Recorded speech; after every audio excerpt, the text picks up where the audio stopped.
First, let me say I really do appreciate you guys joining. My name is Greg Crafter. There are some familiar names and faces that I've had the opportunity to either engage with you in some capacity or at some point come to your school. But nonetheless, I appreciate you joining. This is a virtual workshop that I've, with some help, has put together because the past 2 years that we've been working in schools around Metro Atlanta and the state of Georgia, teachers are asking different questions about how can you guys help us with grant writing and how can we secure the proper funding to partner with Produce. And we want to be a resource to the community and to our partners. And it was exciting to talk with some folks internally to help get to this point of presenting you guys with a phenomenal speaker, someone who has a lot of resources, has a lot of expertise, and most importantly, that's willing to share this information with us. And hopefully, and after the presentation, you guys will see the information that can be beneficial to you in grant writing. So what I'm going to do is just kind of talk through some housekeeping notes here. I'm sure you're going to have questions, which is great. You can put your questions in the chat, and we will get to your questions after the presentation by Virginia. And we'll open it up to a kind of roundtable discussion, and we'll address those at that point. If there's technical difficulties or something that you want us to stop and address, just raise your hand in the chat, and we'll definitely make sure we get those questions answered as well. All righty, you guys ready to get rocking? I love intimate small groups like this. It allows the information to flow freely, and we really I'm excited. I'm really excited. So I'm gonna stop talking. I'm gonna introduce Virginia. Virginia has an extensive amount of experience, not only in grant writing, but through post-secondary education on the college level, with research and with writing, evaluating grants. So she's had an opportunity to see grants on both sides, and she has a lot of expertise in some of the no-nos, if you will, when submitting a grant or how you should submit those grants. She is a retired engineer from the NASA Space Center. She currently lives in Huntsville, Alabama. Now she's from New Orleans, Louisiana, so you guys will be able to hear that that come out in her voice, that accent, which I love so much about people from New Orleans. But anyways, I'm going to turn it over to Virginia, and Virginia, please give a very brief intro of some more information that I omitted. And I do apologize if I missed it, but the floor is yours. So please take it away. Okay, so yes, I start the presentation and I'll talk a little bit about me throughout, if that's okay. Absolutely. Okay, so yeah, one of the benefits I've had throughout my career has been the ability to write grants, to serve as of a manager of a grant, and to also be a part of evaluating the grant. So when I first started doing grants, a lot of times they ask you for information and you are not understanding what all you need and why you need it. But having the ability to have seen it from all sides of it, it really gave me a better understanding of what's required and why it's required. And I'm going to attempt to transfer some of that information to you as we move through this presentation. So as Greg said, we're going to be doing a grant writing for STEAM education and hydroponics. One of the challenges I've had with pulling this presentation together was, what do I give you in an hour's time? Especially as it relates to what's going on in the current climate.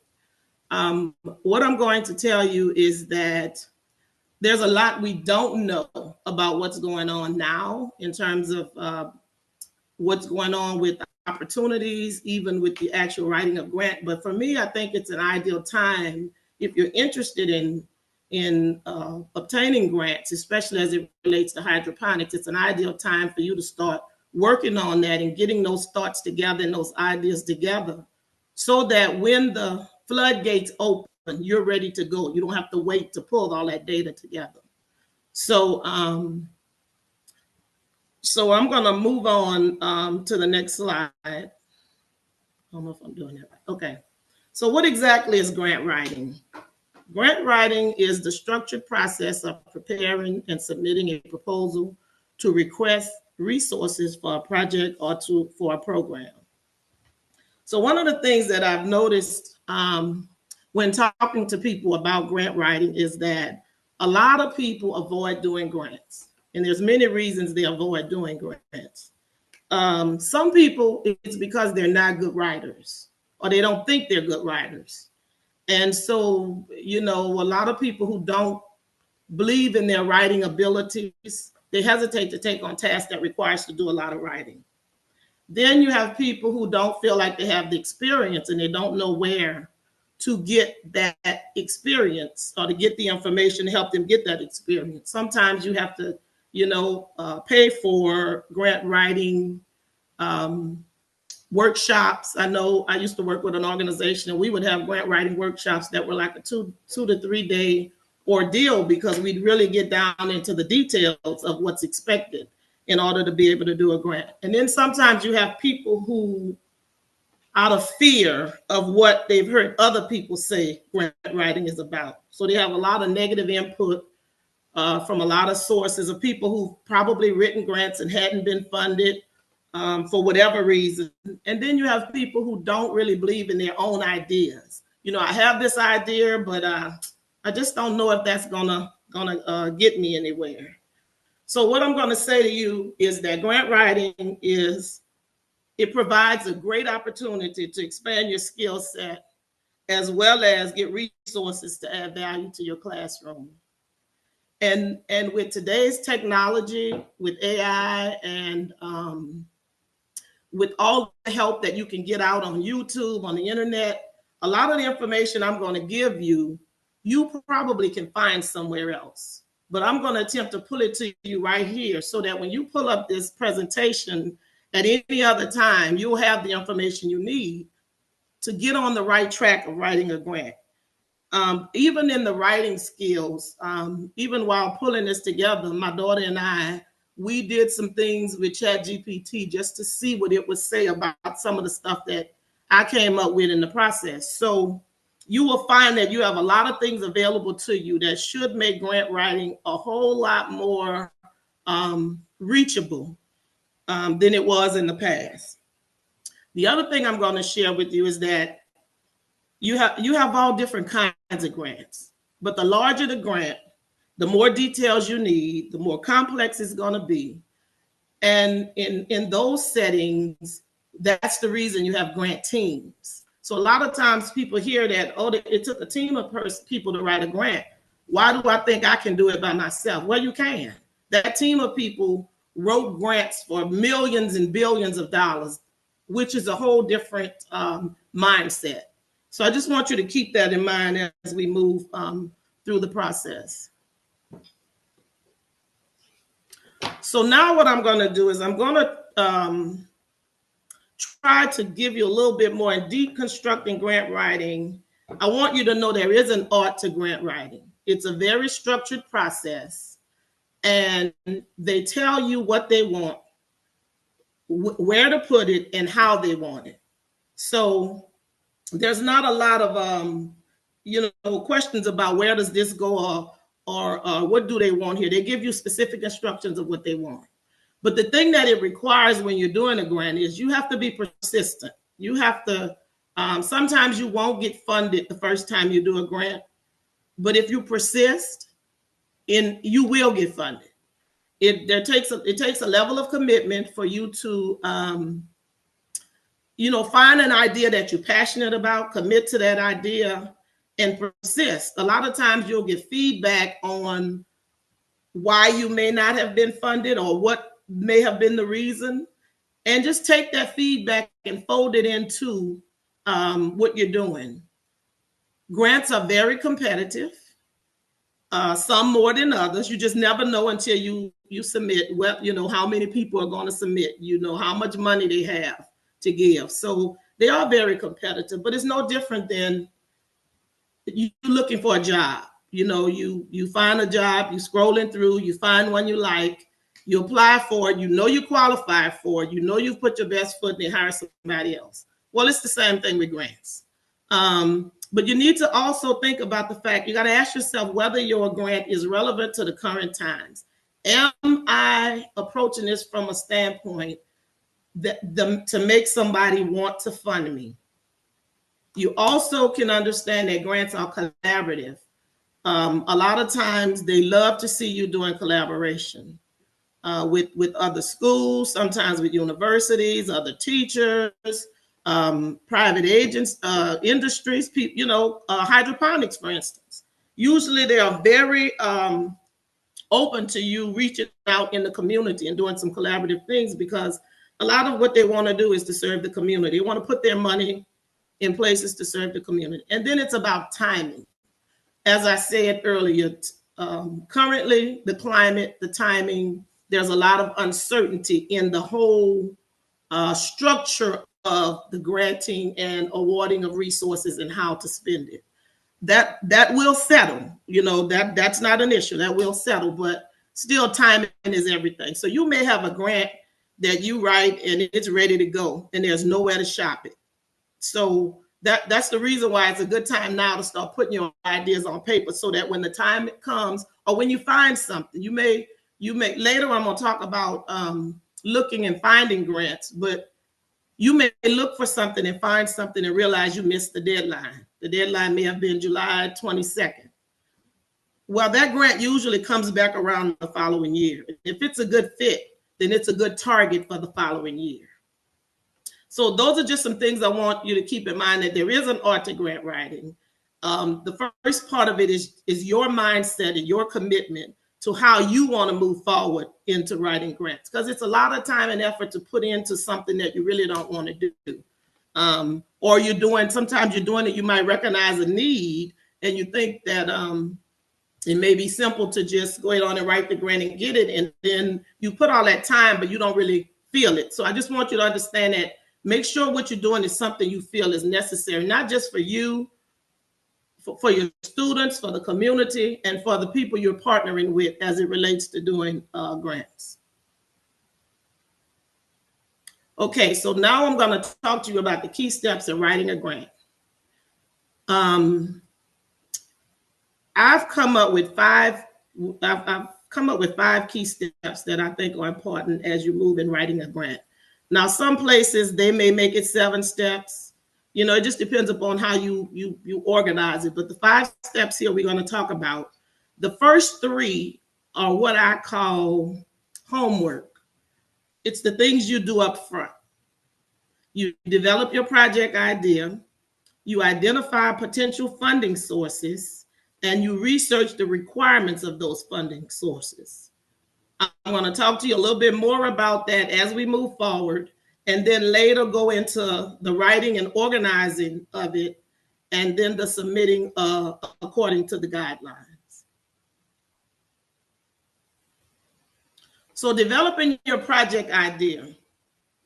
The first thing we need to do is we need to understand what grantors are looking for as you develop your project idea.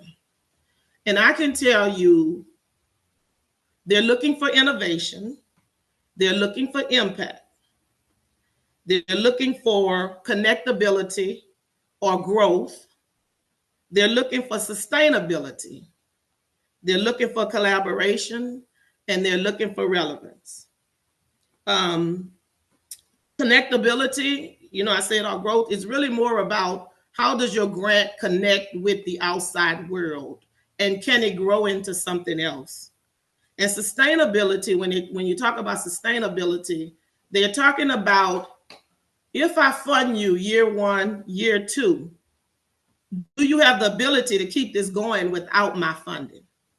Again, they love collaboration. Collaboration is good for many reasons. You think about it, if you're a fifth grade teacher and you're trying to do something hydroponics related, there are other fifth grade teachers that can benefit from that. So you may be able to collaborate with 3 other fifth grade teachers at 3 other schools, and collaborate in a way that hydroponics in each class is a little different, and you all come together at the end of the year and provide these, for instance, presentation opportunities for the students to present what they've done. Students in each group will have different experiences, so it will be a wonderful time to share, which would be another leg of things that you project to do on the grant. So there's a lot of different ways you can which I'm going into the next one, is brainstorm your idea. And then relevance. Relevance is making sure that what you're doing is relevant to what's going on around us. But overall, they tell you exactly what they're looking for. They will tell you, you need to think about innovation, which hydroponics is a wonderful innovation, as you begin to think about how you're going to develop your project idea. So you brainstorm that idea, and then you research your idea. You Google. There's a lot of information out there about hydroponics and ways to incorporate things into your classroom. And so you do the research. Sometimes it's a matter of seeing if it's something somebody else has done before. And when you gather all of the information you can about research and partnering opportunities and brainstorming your idea, then the next thing you want to do is you want to capture everything you can in as much detail as possible.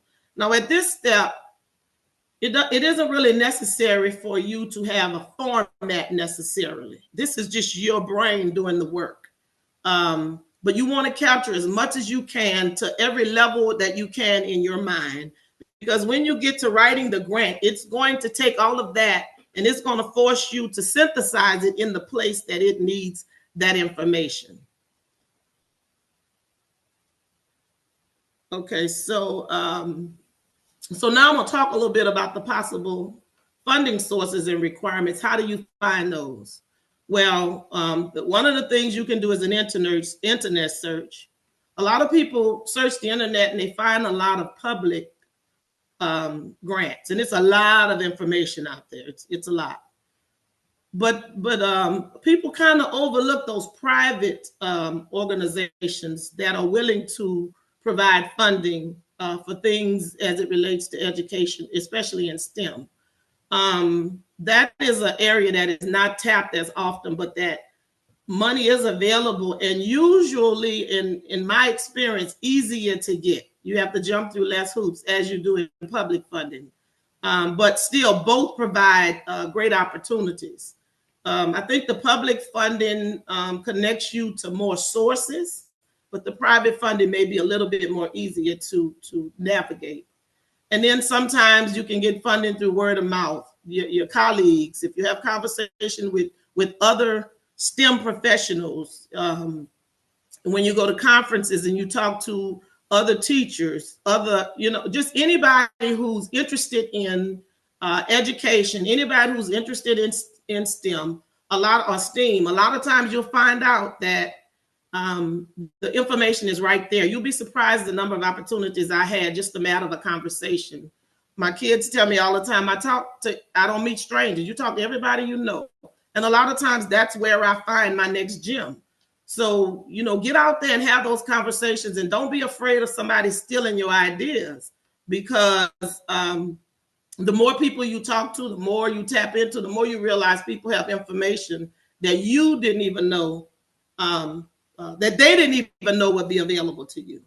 The other thing is target rich email lists. If you're in an environment that's in education, a lot of times you get emails with information about grants. Take those seriously. I know when I worked at Jackson State University and Tennessee State University, I was grants came across my desk all the time. So think even about those partnerships with colleges. You'll be surprised how you can get students to come in and engage the process of hydroponics in your classroom. And it gives them the opportunity to meet even people out in the field, even people out in the work environment. It gives them an opportunity to meet people who are really doing the work. So if you're in a target-rich environment, pay attention to those email lists and see if you can get on them. If you're not on email lists about grants, maybe from your central offices. I don't quite know how the state of Georgia operates, but I do know in the state of Alabama that there are some opportunities through some of the STEM sources. So then the other thing is while you're internet searching, make sure you join the email list. If you see a grant that you think speaks to you, but it's not open yet, join that email list so that they can let you know when it's open. It may even help for you to create a whole nother email address so that everything that comes to that email is related to the grants that you're interested in. That way it's not caught up in the midst of other things in your email server. I know I have a lot of issues with organization as it relates to that, because again, grant writing is a structured process. So the more organization you have, the less stress you'll be in doing the grant. Research prior funding opportunities. A lot of times they'll tell you who they funded last and why they funded that person last. So don't be afraid to pick up a phone and or email that person if you have access to see what they did and how they did it. They should be willing to, and everybody's not, but they should be willing to share what they've learned in the process. And then the other thing I encourage you to do is to develop a spreadsheet capturing the potential funders that you were interested in and their deadlines. And part of that is so that you don't find yourself searching the same sources over and over and over again. So you need some kind of structure, even as you search. You need some kind of structure. And I tell people, I know when you work in a full-time job, you have families and church and community responsibilities. Designate, 1 hour a month or 1 hour a week or whatever fits your schedule to just do this search to find possible funding sources. That way you're getting it done without it depleting you. It's different sitting down 4 and 5 hours of your day trying to find information as opposed to just, doing it, 1 hour a month or 2 hours a month or whatever fits your schedule. As we move on to, the last one was about the requirements, making sure you capture the deadlines and whatever is important as you move in deciding who your potential funder that fits what you're trying to do. So now we're going to move on to, early on I told you the top 3 was the homework. Well, this is the meat and potatoes. So this is where you get to start writing and organizing your grant. There are key components of a grant proposal, and they're listed here. You have your cover letter, your organization description, your needs and problem statement, your program and project description, goals and objectives, how you're going to evaluate the data, and then your budget. And I'm going to discuss all of them as we move forward. But remember, when you're writing and organizing your grant, that this is your voice. It's just like the elevator pitch. You hear about the elevator pitch where you meet somebody prominent in the elevator or with some resources, and you got 1 minute to tell them everything they need to do. Well, you think about this grant that you're writing as your elevator pitch, because it's going to be what's speaking for you. And if they can't understand it or don't comprehend or things aren't clear, they probably won't fund it. So you need to think about that's what you're doing. This document is speaking for you. And you're trying to convince somebody to invest money into an idea that you have. So here we are with the cover letter. Now, the cover letter is what I normally do last. a lot of times, some people don't even require a cover letter, especially if it's a smaller grant. Sometimes they don't even require a cover letter, but if they do, it's brief. It's addressed to a specific person, and it just essentially summarizes what you're trying to do and how much you're trying to do it for. So usually after I've completed everything about the grant, that's when I sit down and I package it and I do my cover letter, and it's ready to go at that point.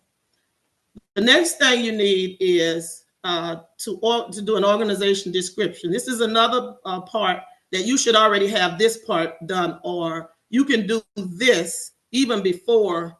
This is one of the parts that you should be able to do easy without having to pull information from all over, but it's really just about the mission, the history, what programs you have, and what's your target population.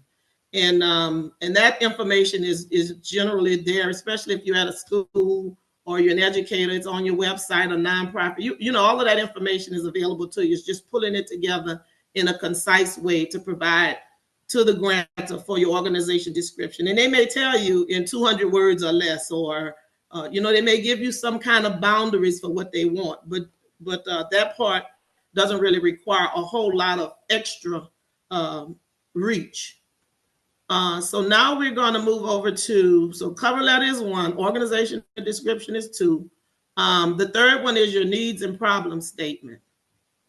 And in your needs and problem statement, here is where you paint the picture. This is where you pull on their heartstrings and you use data to back it up. So you clearly define the problem. You use data and facts to support your case. And you're trying to tell them what's wrong and how you plan to fix it. So you focus on the needs of the target population, not just your organization, but the target population.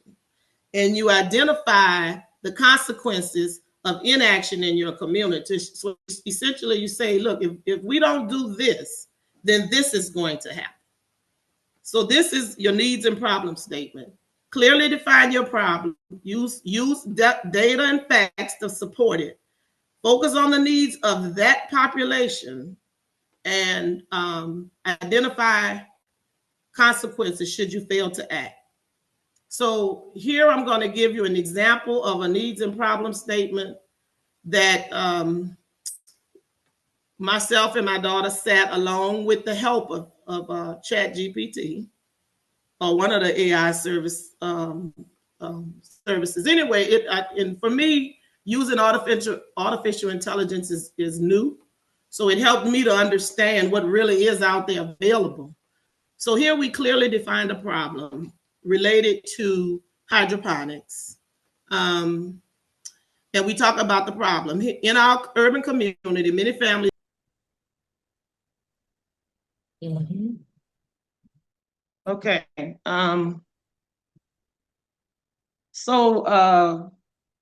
Yeah, we used we developed a need statement.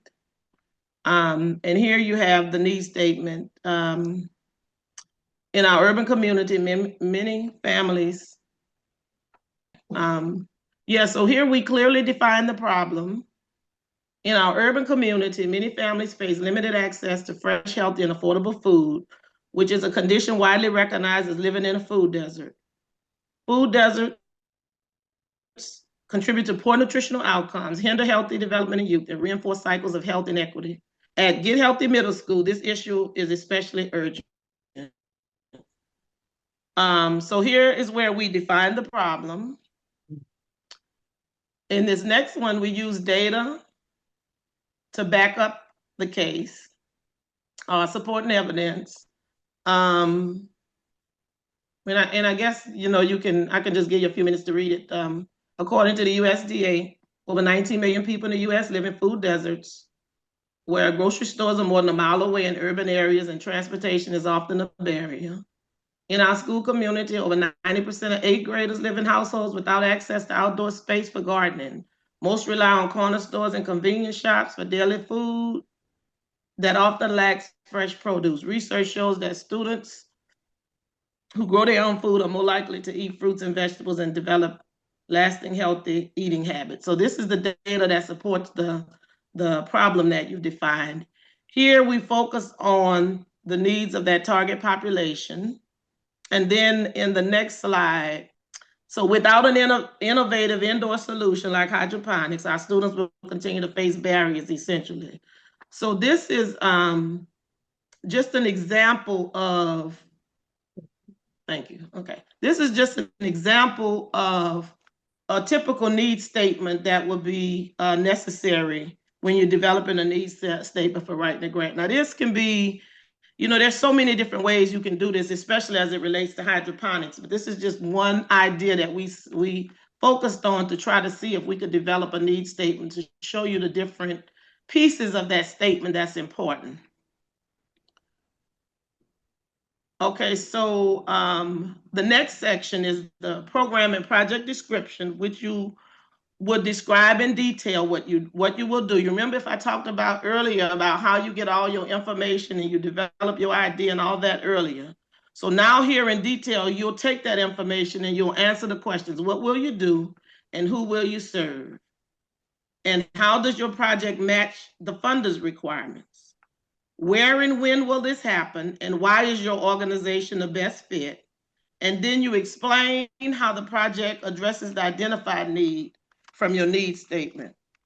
So this is where you really get a chance to tell them where your idea comes to light in terms of what you plan to do. Why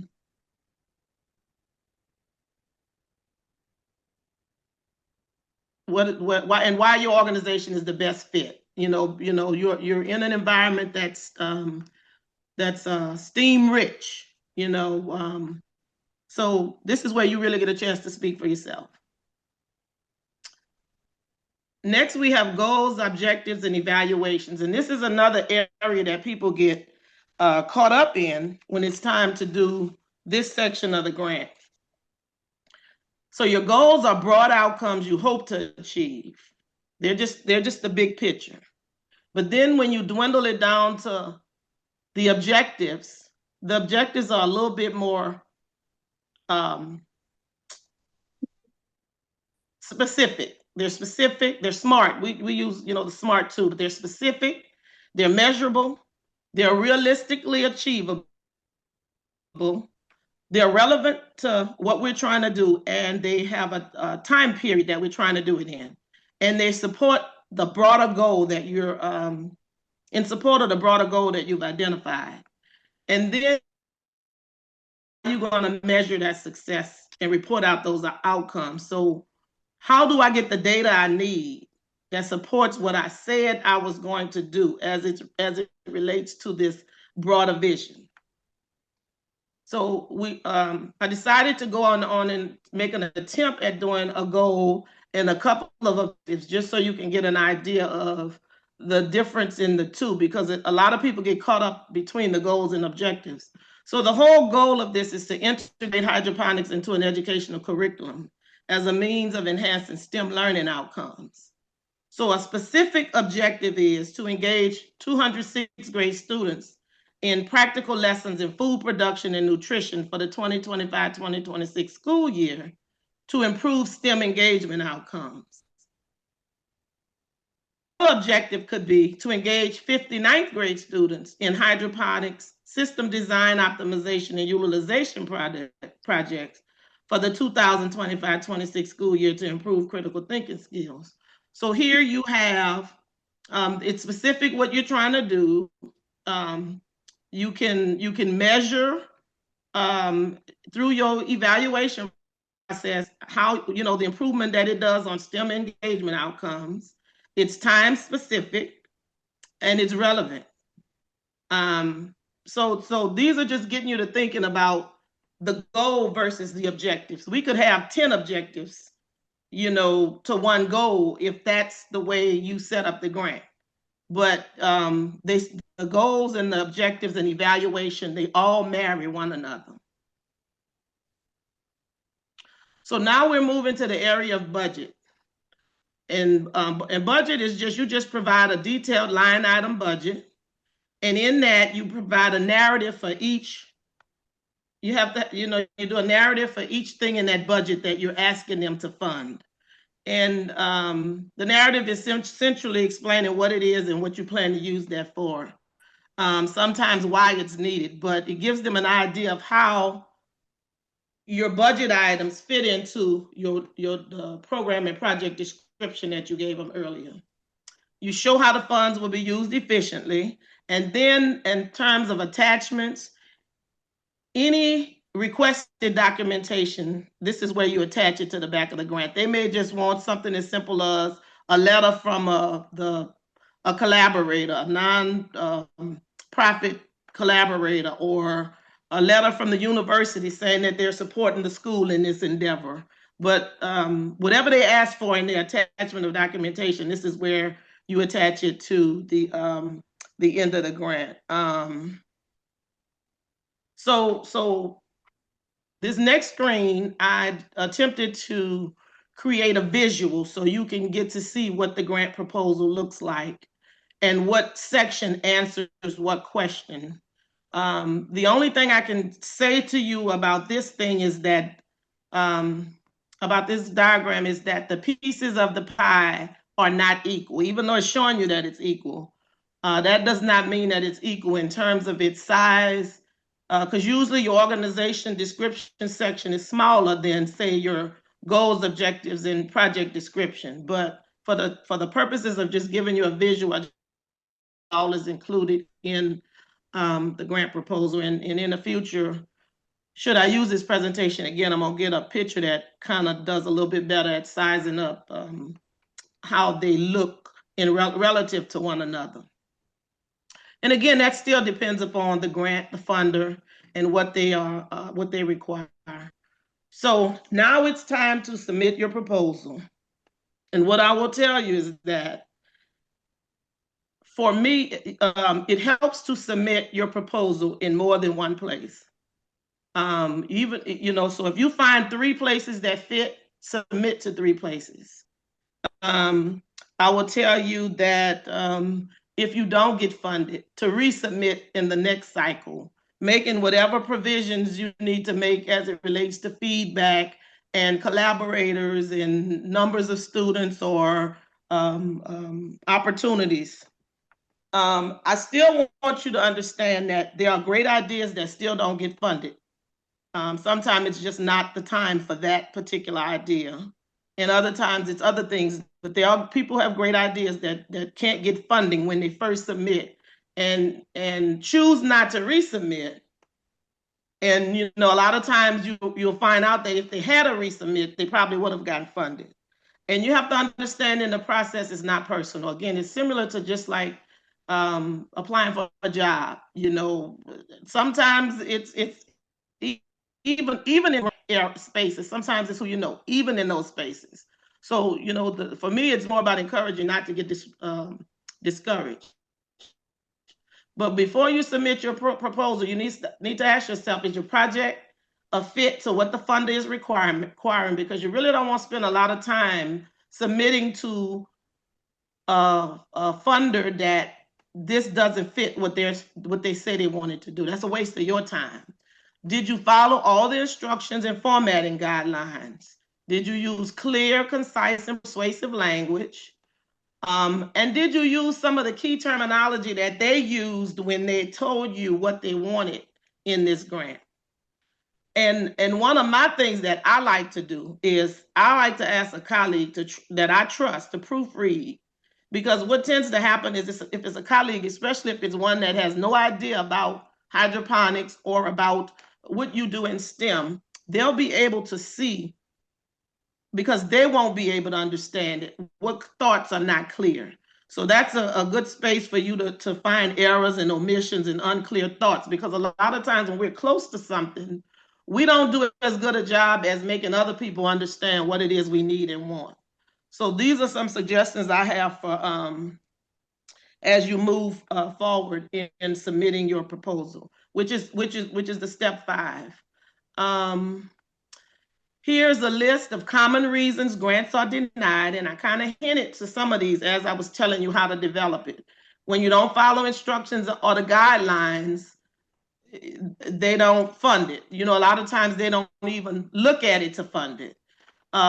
missed up this when you miss your opportunity to demonstrate need. Um, they want to know why you need the money. They want to know why you know, how this connects to a bigger picture.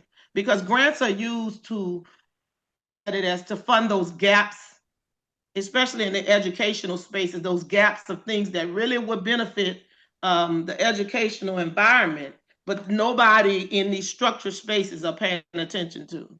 So when your goals and your objectives are not unclear or unclear and they're unrealistic, they know that when you get the money to do it, that you won't be able to implement because it's not clear to you what you're trying to do. Or you're trying to reach for the sky and you know, and we're here right here on earth.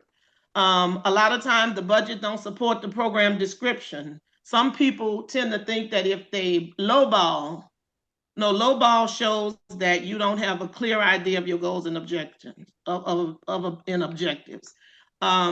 If you reach for the sky, it shows that you're going to be wasting money because you don't need that. So if your budget does not support it, that's a flag. That's a red flag. If your grant shows that you're disorganized or the pieces don't talk to one another, again, if they don't understand it, they won't fund it. Then grammatical errors. There's a lot of technology in place that we ought to be able to catch most of those things that we inadvertently miss. I know you know, Greg talked earlier about, you know, my New Orleans accents. I also know that sometimes my subject and verbs don't agree, and sometimes that transfer to paper. So, you know, that's one of the things I always go back before the invention of AI and make sure that all my subject and verbs agree correctly and not just the way I speak. And then if what you want, there's no evidence to support what you're trying to do. And sometimes that is the case. There is no evidence out there to support it, but sometimes it's a matter of saying there's no evidence to support it. However, and maybe using evidence from something similar that's out there that support, because you know, when you're being innovative, something has to be new at some point in time. And then when your ideas do not support today's current needs or future concerns, sometimes what you're trying to do is outdated or misaligned, for instance. So those are some common reasons that grants are denied. There are other reasons they're denied, but those are more at a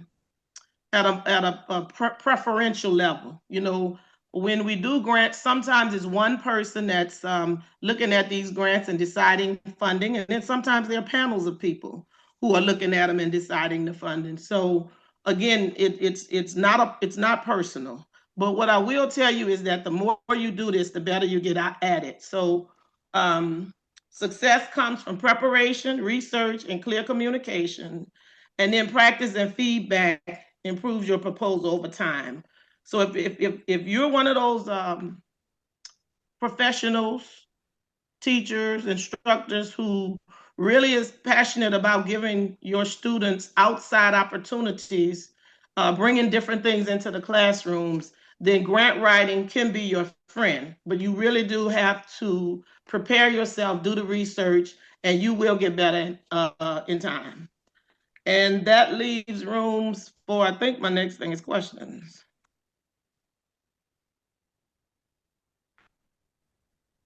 Thank you so much, Virginia, for the presentation. That's a lot of information that's packed into an hour. But let me just pause and apologize again.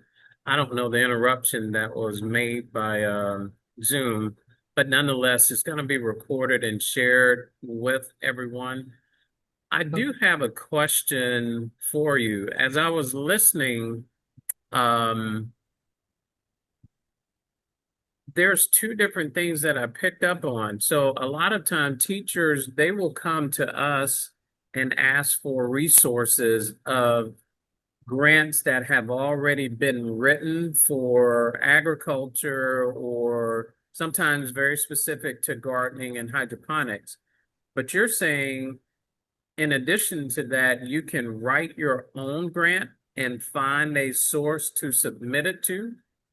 Yes, yes. But a lot too depends upon what your for teachers, it depends upon what the school is willing to embrace. They still have a say about the money that comes in, because it's sometimes the money, it's about the money. The money comes in through the school, and sometimes the schools don't have the infrastructure to manage correctly the money. So they have their little restrictions, so to speak.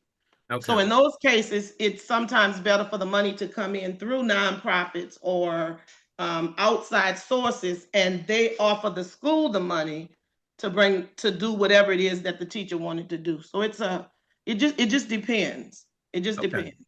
Yeah. Okay. Gotcha. Thank you. You're welcome. And I can say, I know I did a grant one year that was funded when I was at Tennessee State University, and the grant office did not want to deal with the grant because they felt like it was too small. So again, it depends on the structure of the institution that you're working through. Gotcha. Um, so we have a question in the chat from Lisa. Are there grants that are easier for first-time writers to get? Yes, finding them requires some research, but yes, there are. And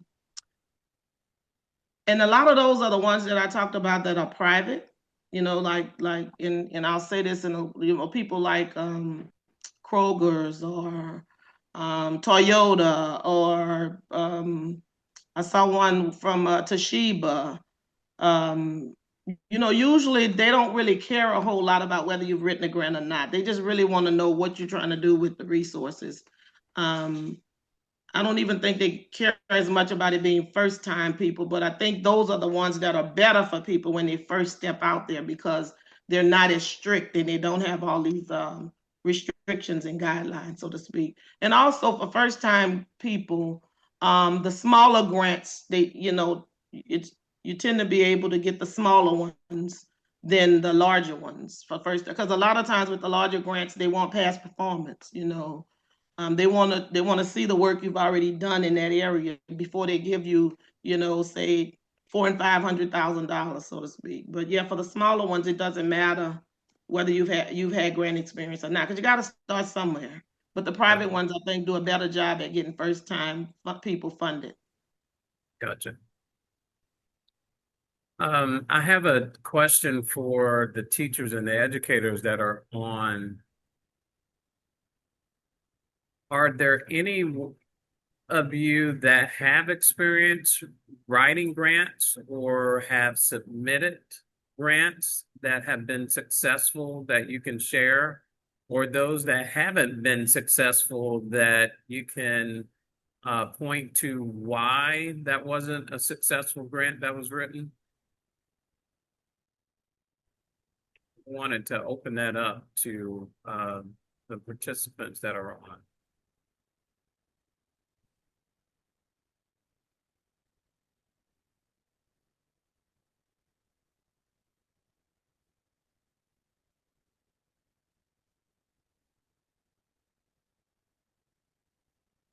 Um, okay, there's a couple that are muted. So I got another question in between time. Um, you listed your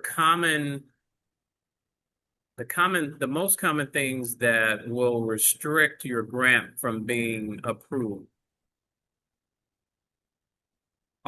Is one of those things the collaboration or partnership? And does that tie to the amount of money that the grant is tied to? Does that matter? All of it matters. I'll say that. Collaboratively, they prefer collaboration. However, if there are gaps in those collaborations, or if those collaborations don't seem to be really good marriages, so to speak, then that shows some weak spaces in the grant. So you want to, even in collaborating, you want to make sure you collaborate with people who um, have a history of doing what they say they're gonna do, because sometimes their past performance weighs heavily into whether they feel like you can meet the need of the grant.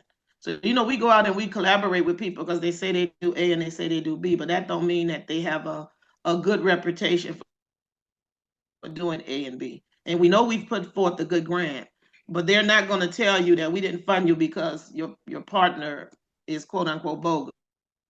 They're Okay. not going to tell you that. So we have to be careful about. Again, it's speaking for you. The grant you present is your voice, and your voice says, "I trust these two people." If it's three of you, I trust these two people to do what they say they're going to do. If they have information that says they don't have a history of doing that, then that's a conflict. So you may or may not get funded, or you may get funded with restrictions. It just depends on the flow of the money. However, again, it's competitive. So if somebody else has a tighter grant that they don't have those questions about, then they're going to fund them. Okay. I don't know if I answered the question You that you did. asked, but Yeah. okay. No, you did. You did. Now, a follow-up to that question. Let's say we've worked with a school as a partner and that school was awarded the grant, and this is an annual grant um, from the same funder. Can that school the next year around still apply for the same grant and be awarded it with produced as a partner again? Or are they looking for other opportunities to um, spread the wealth, if you will? Well, it depends on the grantor. It depends on the grantor. What I will tell you helps is if in the following year the school seeks funding to do that again. It depends on the grantor, but a lot of times what helps is if their goals and objective, or even if the goals are the same, but the objectives have changed in the new year. Because when you do a grant one year, and you've collected the data and you've done the report, there should be some feedback from that year before that helps you to put forth a better effort the next time around. But some funders will tell you we'll only fund for a year. You know, some funders will tell you welcome to reapply the next year. It just depends on the funder, and that's what makes the grant writing process so difficult, because you're also dealing with different funders with different needs and different expectations. So what tends to happen is usually people, when they get funded with a certain group, they tend to go back to that same group, even if it's with a new grant. They tend to go back because they know and understand the relationship between themselves and that funder. Okay. Okay. But it definitely is to say it's such a structured process in what they want. The process of the funders is not as structured because they decide the requirements in order for you to be able to have access to their resources. Okay. There's a general thing they use, there's a general thing, but you have to tweak your grant to meet the needs of whatever else they're asking you for as a result. And that's why you have to leave yourself some time to be able to do that. That was one of the reasons I suggested that while you're not necessarily out there looking just yet, you still need to be gathering all the information you can and start writing what you can about your grant so that when you're ready to apply, you have everything you need to put the pieces together. Okay. That's good information because we're working with a school now that scenario has happened. They were awarded the grant. Our Grow EDU program, we started it last year and it's been so successful. It's caught the attention of the administration. Now other teachers want to have the same program started in their classroom. Mm-hmm. So they want to apply for that same grant that the Mm-hmm. previous teacher in the previous year was awarded. And I didn't know how easy or how, won't say easy, but how successful will that be for the same school, but a different teacher and classroom be awarded the same grant? Yeah, it's a funder. It depends on the funder. It's really down to the funder. And again, the same grant is successful. It's just a matter of whether they value continuing to put their money in places that's working, or whether they're wanting to put their money in places that's building. So it may help to do that, to try it, but with a different. It just depends on what they're looking for. Both has value. We're going to do exactly what we've demonstrated we can do, except we're going to do it here, as opposed to we're going to do something similar with the same partner, but we've expanded it to do this. So expansion looks great too. It just depends upon what the funder values, and he may value both. Okay. All right. He or she Gotcha. may value both. Gotcha. Thank you. Any other questions? It's 12:16. We had a bit of a delay there, but any other questions? I want to open it up to some of you guys that are on that have some other questions for Virginia while she's here.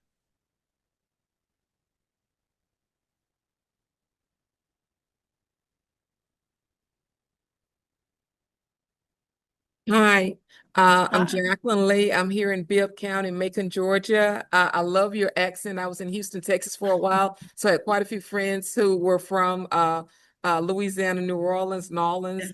And just to let you know, I have been looking for a grant writing workshop, and you covered everything that I had written down that I was going to ask questions about. I just told my principal that this was absolutely excellent.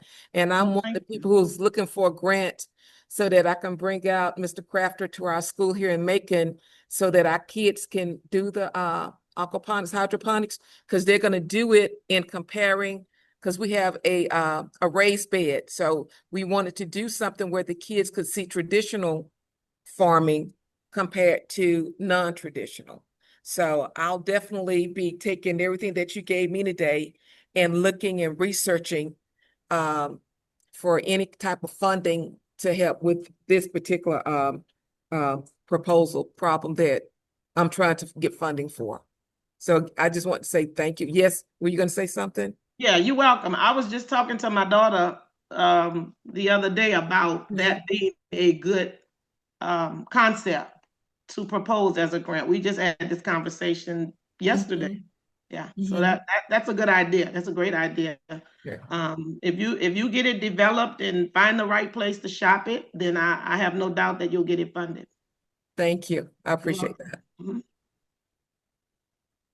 And Jacqueline, I don't know if I sent you a list, but there's a list of different grantors that are out there tied to, I think we had a brief conversation about it some time ago, but if you need that list again, I'll share it with you. I can email it. Please.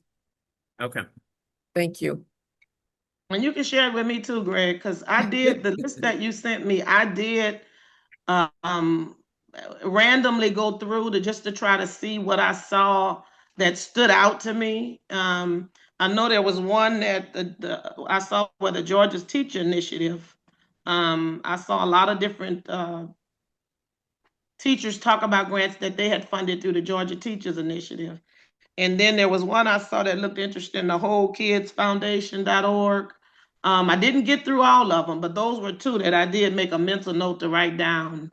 And then there was another one, Toshiba, but I didn't, it's one of those that you have to apply through the computer. So you get to the next phase by answering a question. It's almost like they weed you out before you even get to that point. So I didn't go deep in there, but their write-up seemed to be one that was worthy to be looked at if you were a teacher. Okay. Thank you. You're welcome.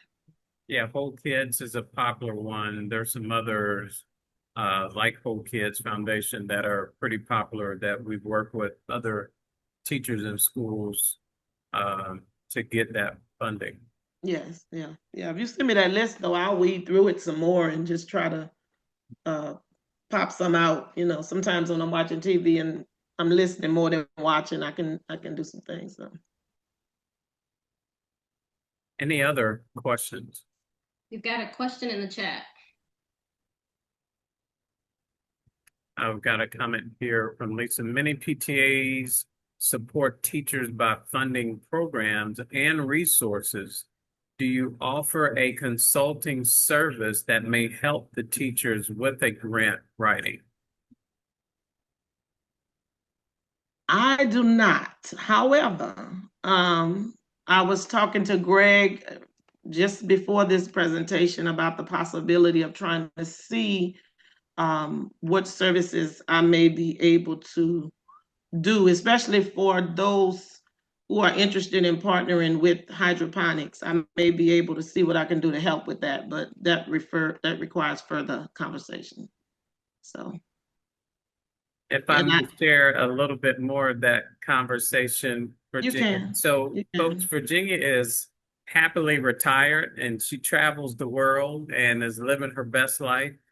But she is such a wealth of knowledge and information in this subject matter that from time to time, I don't want to overspeak, but from time to time, if there is an opportunity that you come across that you need support with, through a partnership with Produce, we have this amazing resource uh, with Virginia. So just FYI. Any other questions? I didn't have a question. I just wanted to say thank you, Miss Virginia. This has been fantastic. Like Jacqueline said, there was so much that you covered. So I still need to process all of this, but this was amazing. Thank you. You're welcome. You're welcome. I struggled a little bit on the front end, just trying to make sure I gave you a jolt of of everything, but in a way that you could make some use out of it. Because again, you could have found a lot of it yourself, Mm. other than the practical experiences that I've gone through. However, getting it all in one place and trying to figure out what's real, what's legitimate, what it applies to.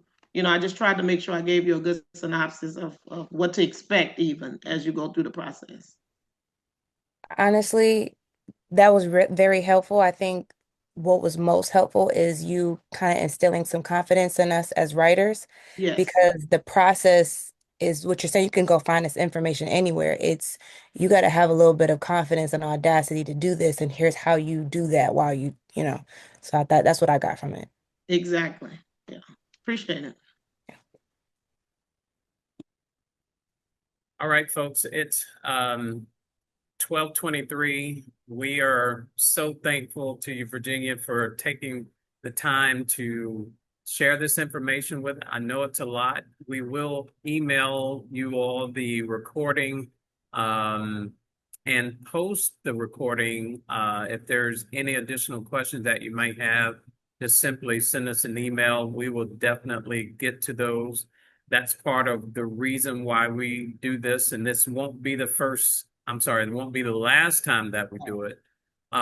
We'll send a survey out to everyone. If there's additional information that you can think of that was not covered today, we would love that feedback so that we can improve each of these sessions. We think it's valuable. It helps our partnerships and relationships with you guys. But it also helps ultimately what we want to get done is impact in the classroom with your students. So thanks again. Hopefully everyone is having a wonderful summer break. It's about to be over, but hopefully you've had some time to vacation and enjoy the time off. Just saw another comment from Faye. My son attended the hydroponics camp and I need to keep his interest and would love to see how this can be incorporated within our community school. Thanks, Faye. We appreciate you and Mr. King. Hopefully he's doing wonderful. But again, that's why we do this. We find the resources that have the expertise, and we're all about sharing. So if there's nothing else, again, we appreciate everything, and we will be in touch with you guys very soon. Well, thank you for having me, and thank you for allowing me to share with you. Absolutely. Absolutely. All right, folks. Well, that's it for now. Take care and stay safe. We'll talk to you All soon. right. Bye. Thank you.